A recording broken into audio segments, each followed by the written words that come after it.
नमः शिवाय। आज आप सोमवार के दिन ज्येष्ठ कृष्ण पक्ष की अष्टमी तिथि दिन मंगलवार 2026 8 जून के दिन आप सुनने वाले हैं सोमवार की संपूर्ण व्रत कथा एवं आरती और पूजा विधि। तो सभी भक्तजन चैनल को जरूर सब्सक्राइब करें, कमेंट में हर हर महादेव ओम नमः शिवाय जरूर लिखें। सोमवार व्रत की पूजा विधि क्या महत्व है। सोमवार का व्रत चंद्रदेव और भगवान भोलेनाथ की अर्चना हेतु किया जाता है। इस व्रत को श्रद्धापूर्वक करने से मानसिक क्लेशों से छुटकारा मिलता है एवं सभी मनोकामनाएं पूर्ण होती है। यदि सावन के महीने में सोमवार का व्रत किया जाए तो यह अधिक फलदायक सिद्ध होता है। वैसे यह व्रत चैत्र, सावन और कार्तिक मास में किया जाता है। इस व्रत में सोमवार के दिन उपवास रखकर भगवान शंकर, माता पार्वती की पूजा अर्चना करनी चाहिए। दिन में एक बार भोजन करना चाहिए। सोमवार व्रत रखने से स्त्रियों को पति पुत्र का सुख मिलता है। आइए इसकी पूजा विधि देखते हैं। भगवान शंकर की पूजा का श्रेष्ठ समय प्रातः काल माना जाता है। अतः सोमवार के दिन प्रातः काल ब्रह्म मुहूर्त में उठकर नित्य कर्म से निवृत्त हो स्नान कर पूजन हेतु ध्यान कर बसन धारण कर कुसा पर बैठें। पूर्व अथवा उत्तर दिशा की ओर मुख रखें। चौकी पर सफेद कपड़ा बिछाएं। उस पर तांबे पर खुदा सोमवार यंत्र भगवान शिव की प्रतिमा शिवलिंग की स्थापना करें। बिल्वपत्र, पुष्प, अक्षत, जल एवं प्रदक्षिणा इत्यादि सामग्रियां अपने पास रखें। शिव पूजन विधान के बाद व्रत कथा पढ़नी चाहिए। व्रत कथा पूरी होने के बाद भगवान शिव जी को भोग लगाकर तुलसी के पौधे को अर्घ्य दें एवं दिन में एक समय ही भोजन करें। आइए सभी भक्तजन अब सोमवार की संपूर्ण कथा करते हैं। सभी आनंद पूर्वक सुनिए और कमेंट में हर हर महादेव जरूर लिखना। एक साहूकार बहुत अमीर था। उसके पास धन की कोई कमी नहीं थी। साहूकार के पास सभी सुख और ऐश्वर्य के साधन थे, किंतु उसको एक ही दुख था कि उसके कोई पुत्र नहीं था।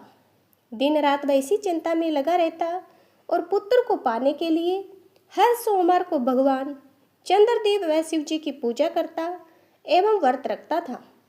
साहूकार की भोलेनाथ के प्रति ऐसी भक्ति देखकर एक बार माँ पार्वती जी ने शिव जी से कहा, हे नाथ, ये साहूकार आपका अनन्य भक्त है और सदैव ही आपका व्रत और पूजा भक्ति भाव से किया करता है। आप कृपया करके इसकी मनोकामनाओं को पूरी कर दें। पार्वती जी के ऐसे वचन सुनकर भोलेनाथ ने माँ पार्वती जी से कहा, हे पार्वती, यह संसार एक कर्म क्षेत्र है।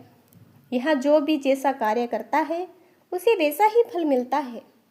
अर्थात जैसा कार्य मनुष्य करता है वैसा ही परिणाम भोगता है। किंतु माता पार्वती आग्रहपूर्वक बोली, हे महादेव, यह आपका अनन्य भक्त है। यदि इसको कोई भी दुख है तो आपको उसे दूर करना चाहिए। यदि आप अपने भक्तों की मनोकामनाएं पूरी नहीं करेंगे तो कौन मनुष्य अपनी भक्ति सेवा पूजा करेगा। पार्वती जी के इस आग्रह को सुनकर शिव जी ने कहा, हे शिवे, इस साहूकार के कोई पुत्र नहीं है। इस कारण ये दिन रात चिंतित व दुखी रहता है। इसके भाग्य में संतान न होने पर भी मैं इसे पुत्र प्राप्ति के लिए वरदान देता हूँ, किंतु इसका पुत्र केवल 12 वर्ष तक जीवित रह सकता है। इसके बाद वह मर जाएगा। इससे अधिक मैं इस साहूकार के लिए कुछ नहीं कर सकता। यह सब बातें सुनकर साहूकार भी सुन रहा था। उसे सारी बातें सुनकर कोई खुशी नहीं हुई, न ही दुख हुआ। वह पूर्ववत शिव जी की पूजा व व्रत करता रहा। कुछ समय के बाद साहूकार की पत्नी गर्भवती हो गई और 10वें महीने में उसने एक बहुत ही सुंदर पुत्र को जन्म दिया।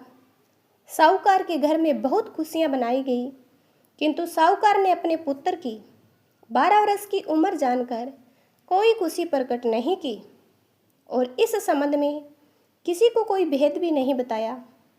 वह बालक धीरे धीरे बड़ा होने लगा।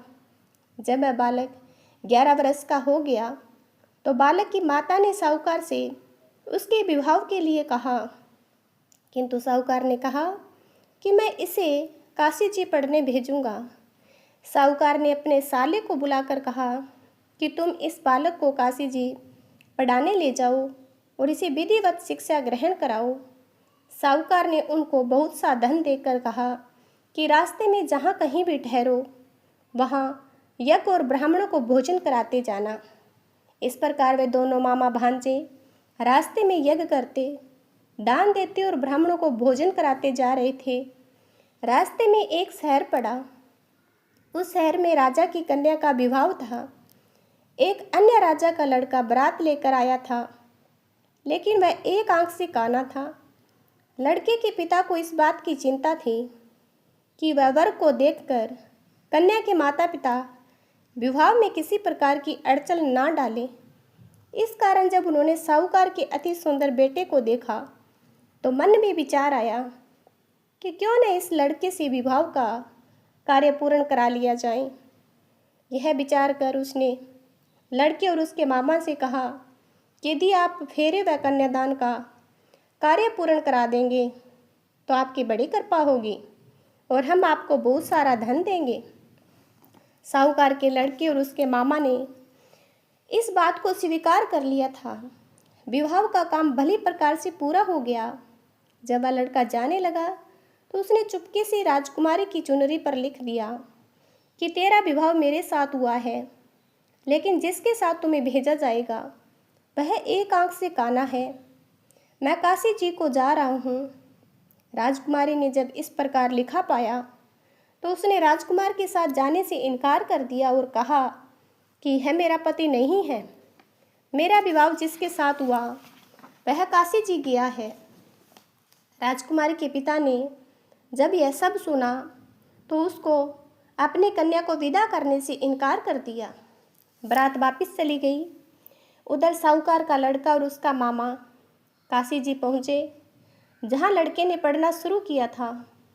अपना अतिरिक्त समय मामा भांजे यज्ञ दान आदि में व्यतीत करने लगे।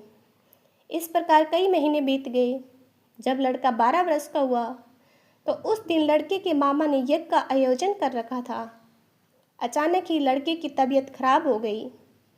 लड़के के मामा ने कहा कि अंदर जाकर सो जाओ। लड़का अंदर जाकर सो गया। थोड़ी देर बाद लड़का मर गया। जब लड़के के मामा ने देखा कि वह मर गया है तो वह बहुत दुखी हुआ। उसने सोचा कि पहले यज्ञ का कार्य पूरा कर लूं, तब कुछ सोचूंगा। लड़के के मामा ने यज्ञ पूरा किया और फिर रोना प्रारंभ कर दिया। वह बहुत ज़ोर ज़ोर से रो रहा था। संयोगवश शिव जी और पार्वती उधर से जा रहे थे। पार्वती जी ने भगवान भोलेनाथ से कहा, हे नाथ, कोई दुखी व्यक्ति रो रहा है, उसके कष्टों को दूर कर दो।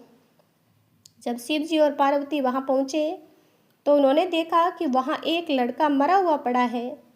तब पार्वती जी ने देखते ही लड़के को पहचान लिया।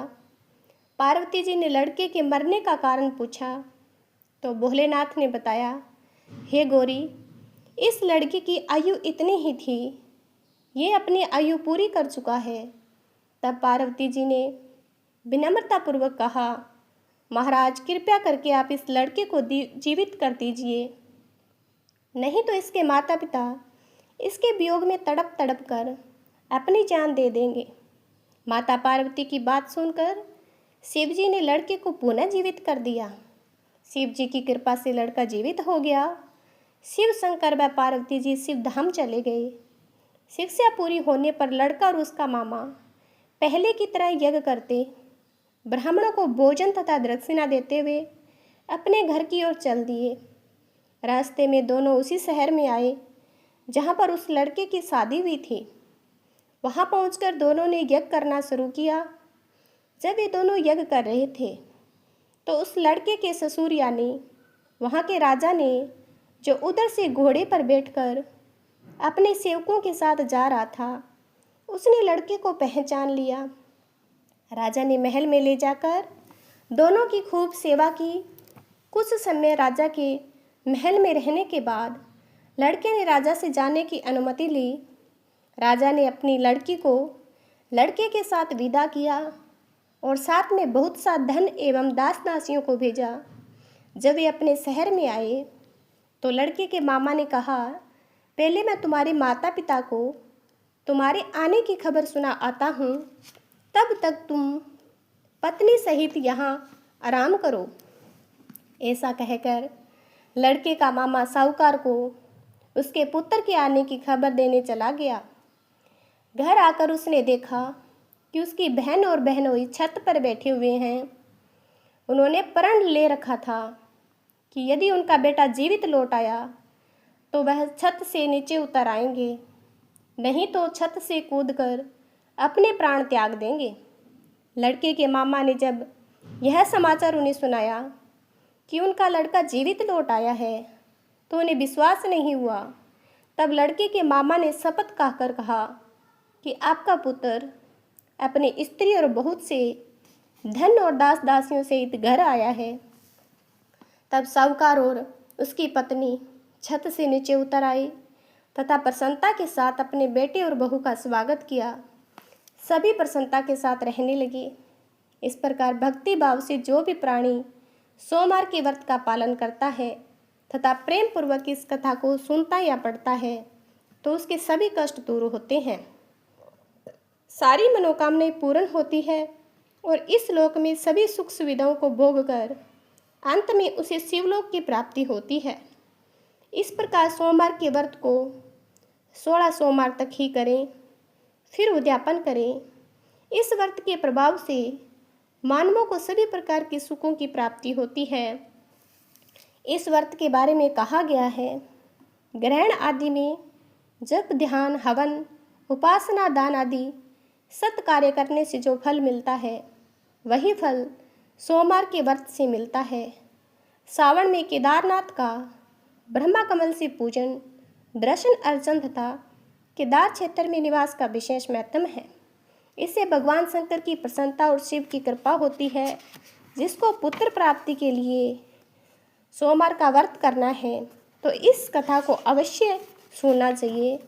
वैसे तो इस कथा में सोमवार के व्रत की 16 सोमवार की कथा भी बताई गई है और पुत्र प्राप्ति के लिए भी।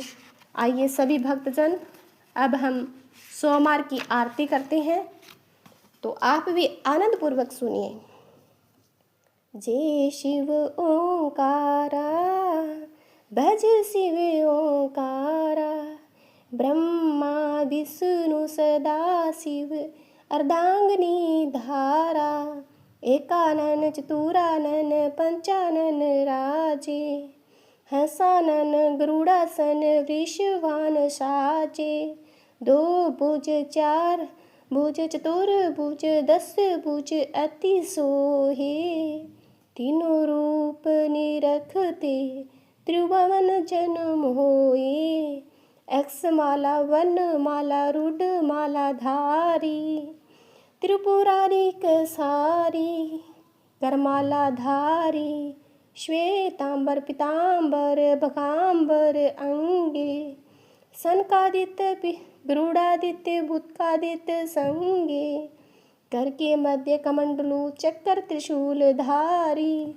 सुखकारी दुखहारी जगपालनकारी, ब्रह्मा विष्णु सदा शिव जानत ए विवेका, प्रणव अक्षर में शोभित ये तीनों एका, त्रिगुण स्वामी जी की आरती जो कोई नर गावे, कहत शिवानंद स्वामी सुख संपत्ति पावे। हर हर महादेव, हर हर महादेव। ओम नमः शिवाय। हे भोलेनाथ बाबा, जो इस कथा को सुनकर कमेंट में ओम नमः शिवाय हर हर महादेव और चैनल को सब्सक्राइब करता है उसकी सभी मनोकामनाएं पूर्ण करना।